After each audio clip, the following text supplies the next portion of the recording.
Some say elevators are just machines, predictable and safe. But what if I told you that, one night, I witnessed an elevator malfunction in a way that defied all logic, and that the only thing standing between life and death was something not of this world? It was a quiet Tuesday night at the high-rise office building where I worked as a security guard. The shift started as uneventful as always. Routine patrols, endless coffee, and a wall of monitors showing various angles of the building. The building had 25 floors, mostly corporate offices, but after 9 p.m., it was eerily still.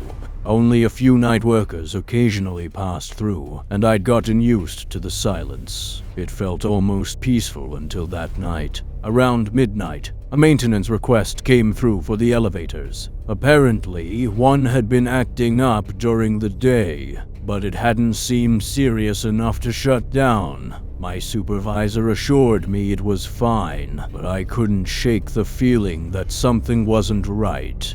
The cameras on the monitors flickered occasionally, especially the one covering the elevators. I brushed it off as interference. After all, this was a decades-old building. Then it happened. The flicker turned into a full-blown distortion on one of the screens. The elevator camera feed blurred and froze before resuming. I leaned in closer. On the screen was a woman, a late-night employee, probably finishing some paperwork. She pressed the button for the 17th floor, her tired face illuminated by the dim glow of the panel.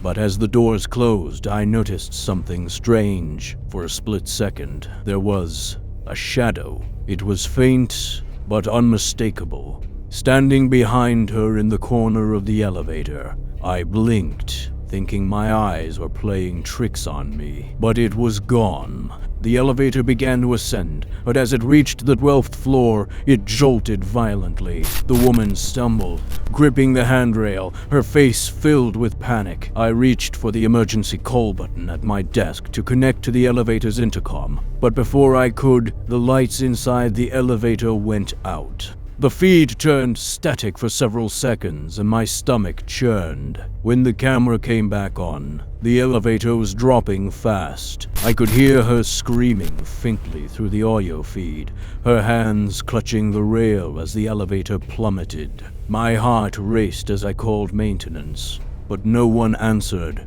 I grabbed my radio and shouted for help, but deep down, I knew there was nothing I could do. Then, just as it seemed the elevator would crash into the basement, it stopped. Not with the violent impact I expected, but as if it had been caught.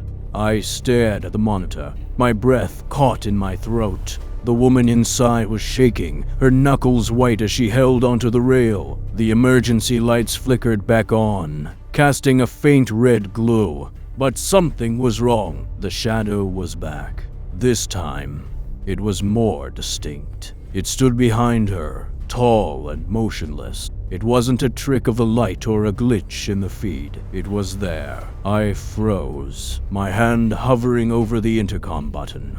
Before I could act, the woman turned, as if sensing she wasn't alone. Her terrified eyes locked onto the camera, and she began pounding on the door, screaming for help. I yelled into the intercom, telling her to stay calm, that help was on the way, but she didn't respond. Her eyes darted back to the shadow, which was now moving closer to her. Suddenly, the elevator began to rise again, slower this time, creaking and groaning under its own weight. The woman's screams turned to sobs as the shadow reached out. Run! Something impossible happened. The shadow placed its hand on the elevator's control panel. The camera feed glitched again, and the elevator shot up to the 17th floor, stopping abruptly. The doors opened, and the woman bolted out, collapsing in the hallway. I watched in stunned silence as the shadow lingered in the elevator. Its head turned toward the camera, and though it had no discernible features, I felt its gaze pierce through the screen. The doors closed, and the elevator descended on its own. When maintenance arrived, they found no mechanical issues with the elevator. They checked the security footage, but here's the chilling part on their copy of the recording.